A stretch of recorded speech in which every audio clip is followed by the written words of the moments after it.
Contanos un poquito el motivo de la convocatoria, de la conferencia de prensa. Tenemos entendido que luego van a hablar otros referentes también. Hablemosle a la gente. Buen día. ¿Qué tal? Buenos días. Gracias por venir, gracias por estar. Gracias a las tres cámaras también por hacerse presentes. Acá está la Cámara Argentina de la Construcción, está la PIMEC y está el Centro de Empresa Constructora. Así que bueno, hoy nos reunimos, ¿no es cierto?, y convocamos a esta reunión también por una gran preocupación que están teniendo las empresas por el tema de no tener trabajo. Como le decía a usted por ahí, en primera línea le tocó a los trabajadores, hoy ya las empresas también ya no están quedando sin recursos, digamos, nos están viendo en un futuro incierto, un panorama incierto donde no están habiendo nuevas aperturas de trabajo. Entonces, por ahí hoy nos juntamos, nos convocamos para ver cómo encaramos esto, cómo empezamos a trabajar sobre este tema también y empezar a hablar con el gobierno de la provincia, porque sabemos ya los pensamientos que tiene el presidente de la Nación y cuáles son las formas de trabajo que quiere él, pero hoy tenemos un representante acá de la provincia, el gobernador, así que primero juntarnos a nosotros, llevarle nuestras inquietudes y a ver qué respuesta logramos de ese lado. Por ahí, por cada una de las cámaras ya tuvieron reuniones, ¿no es cierto?, previa con el gobernador. Yo me junté con el ministro de Infraestructura y con el presidente de Vivienda, a las cuales también agradezco el que me hayan aceptado y reunido con ellos, y también decirles que coincidimos en muchas situaciones, saben lo complejo que está la situación, quieren mejorar esto y tienen la misma idea que nosotros, así que eso también es muy importante porque entonces estamos todos más o menos en el mismo lugar y a donde queremos, ¿no es cierto?, nada más que tener trabajo formal, porque eso es lo que hoy necesitamos acá en la provincia para, ¿no es cierto?, dentro de la formalidad, que el trabajador tenga un derecho a salud, un derecho a estudio, a capacitarse, un derecho a jubilación y todo eso que conlleva, ¿no es cierto?, la formalidad en el trabajo. Y cuando hablamos de formalidad en el trabajo, detrás de todo eso están también las empresas, donde sabemos y conocemos bien que si no hay trabajadores, no hay empresas trabajando, y si no hay empresas trabajando, no hay trabajadores. Entonces en eso también siempre tuvimos buen diálogo con todas las empresas, cada uno defendiendo sus posturas, y en esto nos encaminamos, y cuando, bueno, nos encontramos con esta situación muy difícil, creo que es responsabilidad, ¿no es cierto?, nuestra para ver qué podemos hacer, qué podemos lograr, y también, bueno, empezar a sumar a parte del gobierno en estos tipos de reuniones para encarar para adelante. Estos no son obstáculos para el gobernador, simplemente son a ver en qué podemos ayudar, cómo podemos mejorar esto y qué situación podemos salir de acá. Por ahí también, dentro de esta charla que vamos a tener, se va a hablar mucho de una emergencia en la construcción. Creo que es muy importante esto por lo que estamos ocurriendo, por lo que está pasando y por la cantidad de obras que tenemos paralizadas. Entonces, por ahí, cuando comiencen algunas obras, eso, que no haya ningún problema para que podamos hacerla y podemos continuar. Así que nada más de mi parte, y bueno, y seguiremos reunidos nosotros con los de la Cámara y de esa forma vamos seguramente a dar otro comunicado de qué se va a hablar y con quién nos vamos a reunir.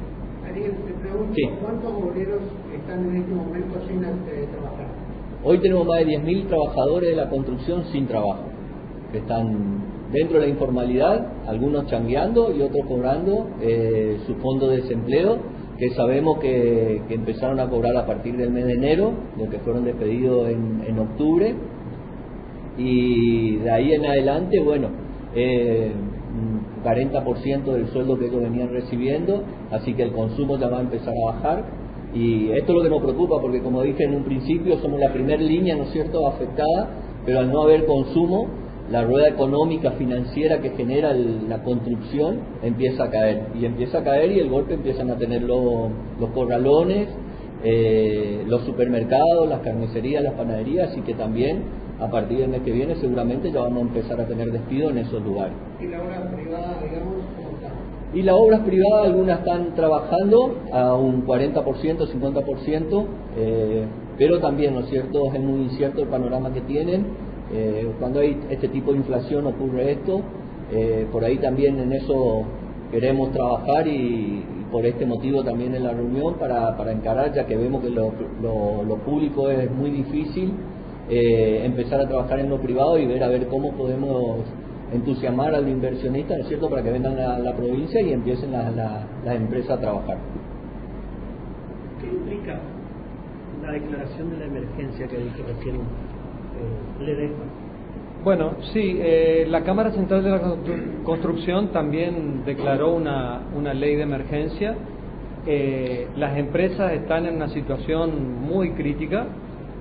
Muchos, los que más crisis han pasado, dicen que prácticamente una situación nunca vista, porque se interrumpió prácticamente hace 4 meses directamente los pagos a cero, ¿no es cierto?, a cero, con una altísima inflación, con altísimas tasas de interés en los bancos, empresas que están endeudadas, y no solamente con los bancos, sino con los proveedores, que ya las que tienen una buena relación con el proveedor lograron un acuerdo de que el proveedor espere, pero ya no respetando el precio del momento en que se hizo la compra.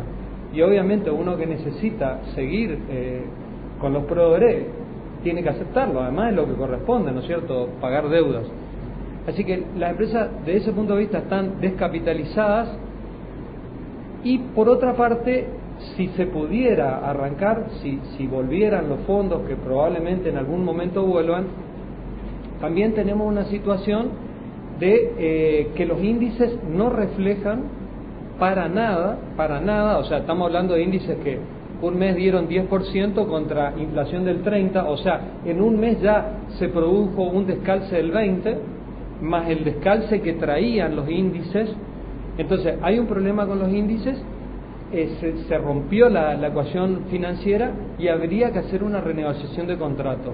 Para eso entendemos que probablemente se necesite una ley de emergencia provincial para que el gobierno pueda renegociar contratos, ¿no es cierto?, haciendo todos los estudios que correspondan. Para equilibrar ese déficit que hablan ustedes, ¿cuánto plantean que sea de emergencia? ¿El año completo o qué análisis realizan?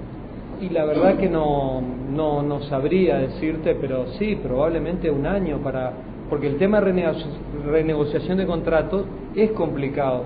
O sea, hay que hacer estudios, hay que hacer relevamiento, pero ¿En estos momentos no se puede hacer? Sí, se puede ir generando un mecanismo. Se puede ir formando un mecanismo con una forma polinómica o algo, con sistema de relevamiento de precios, que si bien en este momento hay algún precio que está un poquito desfasado, eso pronto el mercado lo va a ajustar, pero tiene que estar el mecanismo para cuando se pueda arrancar. Lo mismo con el tema de la deuda. Hay muchas empresas que plantearon, si nos pagan parte de la deuda nosotros podemos arrancar, quizá no, digamos, a full o con todo el plantel, pero podemos hacer un esfuerzo y empezar a trabajar, aunque sea con algunos números que no cierren inicialmente, o con algunos ítems que sí, con otros que no, pero bueno, esa es la situación. ¿Qué incidencia tuvo el despido del ministro de Infraestructura de la Nación justo cuando venían hablando, digamos, las cámaras con digamos, los distintos empresarios para las obras a realizarse durante la gestión de Milei? Prácticamente no tuvo mucha, porque ya las empresas que trabajan con obra pública prácticamente ya no tienen más obreros. Prácticamente los únicos obreros que tienen son el sereno y prácticamente nada más. Entonces, lo que sí es verdad es que molestó muchísimo, porque hubo 2 reuniones, por lo menos de nuestra Cámara en Buenos Aires, una hace 15 días y otra hace 2 o 3 días, o sea con 2 semanas de diferencia, donde en la primera parecía que había cierto optimismo, que faltaba nombrar a los distintos funcionarios de Ferraro, pero que era como un problema burocrático. Sin embargo, con esto que pasó, primero que ni siquiera se confirmó la renuncia del ministro de Infraestructura, o sea, ni hablar de que no están nombrados los secretarios, ni qué secretarías van a quedar, ni tampoco los funcionarios que representan a las distintas instituciones, o sea, por ejemplo, a Educación, al Fonplata, a Vialidad. O sea, no hay ni siquiera nombramiento de funcionarios. O sea, por ahí vino esta reunión de emergencia que llamó la Cámara Central 2 semanas después que había tenido una reunión, o sea, una reunión que no estaba prevista. ¿Alguien más? ¿Alguien más? ¿Para opinar? Un solo detalle. ¿Será que corre el mic, por favor? Sí, en política hablan de que hay que darle 100 días al presidente para que, como un tiempo necesario para que pueda ejercer y llevar adelante sus proyectos. Nosotros no le podemos dar 100 días a nuestros obreros.